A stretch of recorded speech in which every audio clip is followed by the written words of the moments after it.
All right, joining us here in Norwalk is Bob Tasca, who is your #1 qualifier here in Funny Car. Bob with a run of 3.884, 329 miles an hour, his third #1 qualifier already this year, and 12th in his career. Bob, a run like that on today, especially in that first qualifier of the day, pretty incredible run. How thrilled were you when you saw that number? Yeah, I think you've seen this car this year perform at a really high level. We have multiple #1 qualifiers.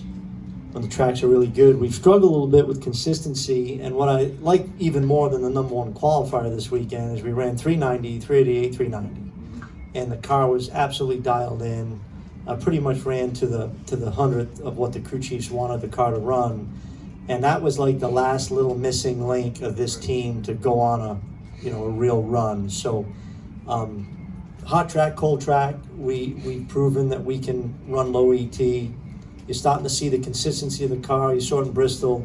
Although my good friend Bobby Bodie there, I guess, had other plans for me in the first round of Bristol. We're going to have to hopefully pay him a little payback tomorrow. But, that's what makes the sport great. Very exciting racing. I think I was fourth. I thought I lost #1 qualifier. It was 4,000ths of a second. And, it's because I stayed really shallow this morning. But it's that close now. I mean, we're thousandths of a second in funny car racing. And I don't know if you can get any more exciting than that for the fans. Last week was really, not last week, 2 weeks ago in Bristol, it was really fun because you have memory. It was a special track for you, as was Epping. And now here, is there anything here that you're sort of tied to or that would make this extra special? Yeah, I've won here a bunch of times. So I won in my alcohol funny car, won in the nitro car. I've been in the winner's circle here with all the Ford executives. I've had Elena Ford here. I mean, this is a special track in proximity to Dearborn. We get a lot of Ford executives here.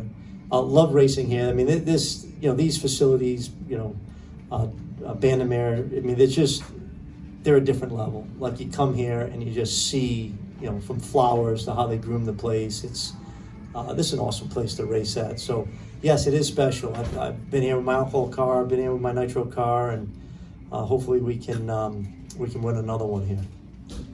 When this season started, obviously the big talking point is, can anybody break into that top three? Many people overlooked you being the person to do it over guys like Cruz Pedregon and J.R. Todd.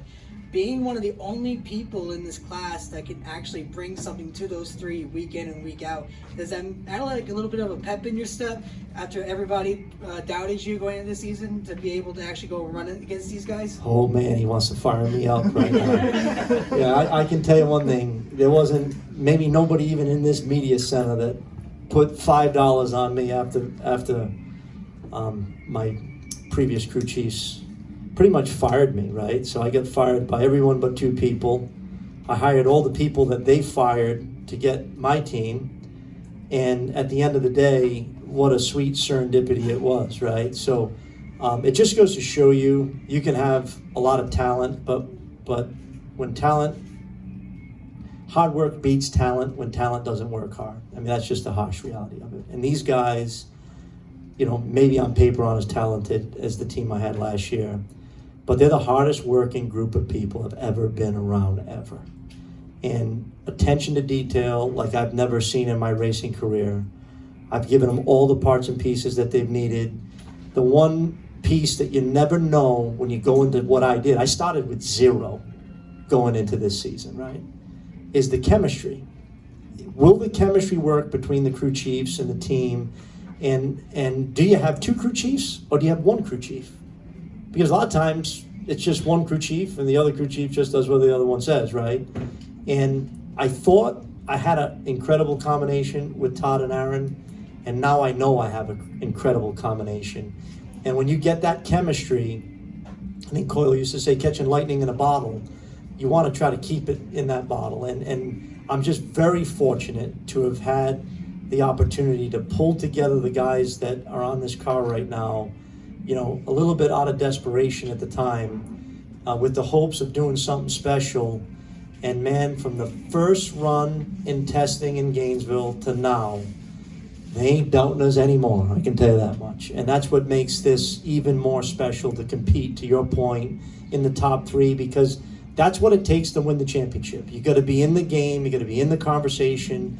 You don't have to go in number 1 on the points, but you got to be in the game, and you have to have proven that hot track, cold track, you can perform, and that's exactly what we've done. So I really believe the best is yet to come for this team. When you look at how, we're in the infancy, competing against teams that have had thousands of runs under their belt together, right? Like Cap's leaving. I mean, he's one of my heroes in the sport, quite frankly.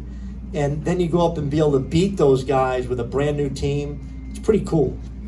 You talked about the continued development. You saw fast runs in any condition, and now you mentioned the consistency continues to get better and better. How rewarding has that been? Like it's a continued development of this team. That's the missing link to go win a championship, right? So, last year I had a really consistent car when it was hot, but it didn't run when it was cold. We just weren't in the conversation.